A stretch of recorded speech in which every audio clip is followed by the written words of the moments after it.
I am California of the past. I I am am California of the past. I I am am California of the past. past.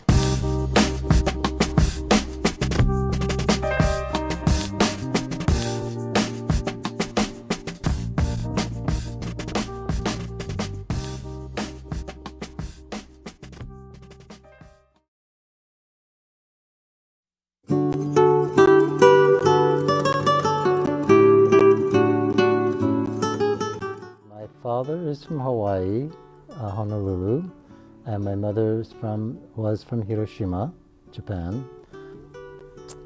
I remember seeing this particular sign going up on the telephone poles, and I guess, anyway, it was all the instructions that needed, and we all went and read this thing, and so on and so on.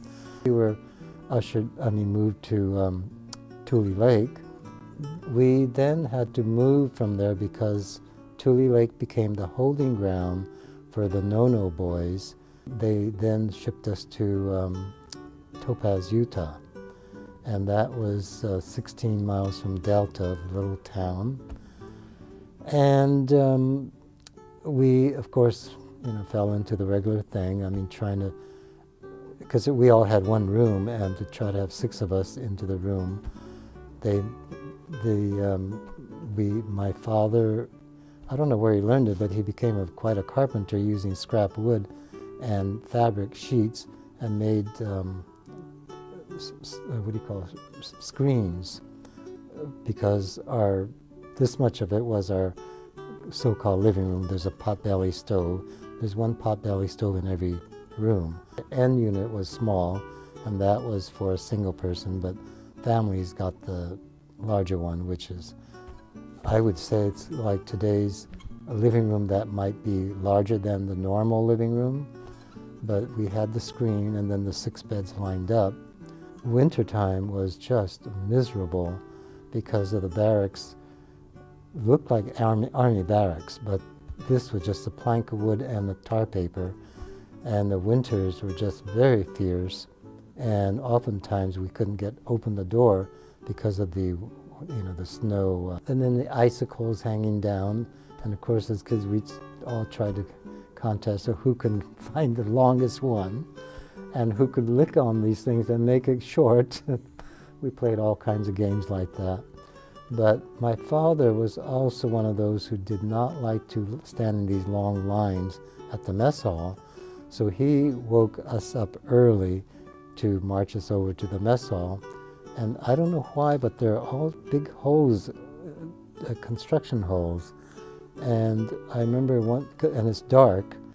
As we're walking, I let go of my father's hand, and whatever I did, plunk, I fell into this hole.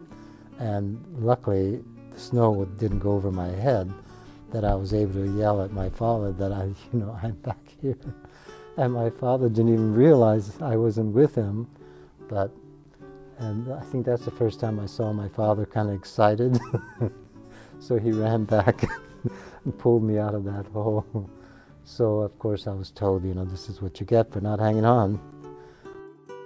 Because of the fact that the food was not exactly what we're used to, nor even if we're used to, I think, I'm not so sure that I would have eaten a whole lot of it.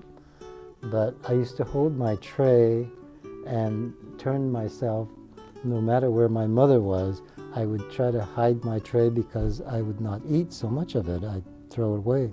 And my mother was very concerned about that. So she learned to sort of stand where people exit and where the garbage cans were. So then I started to eat a little bit more.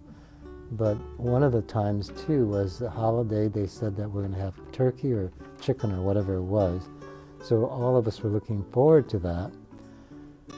Well, we got in our line, and it was just as I remember in the Army.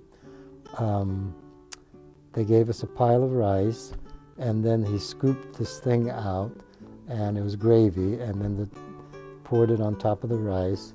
Today I love it, actually. And the turkey, or whatever it was just small little pieces.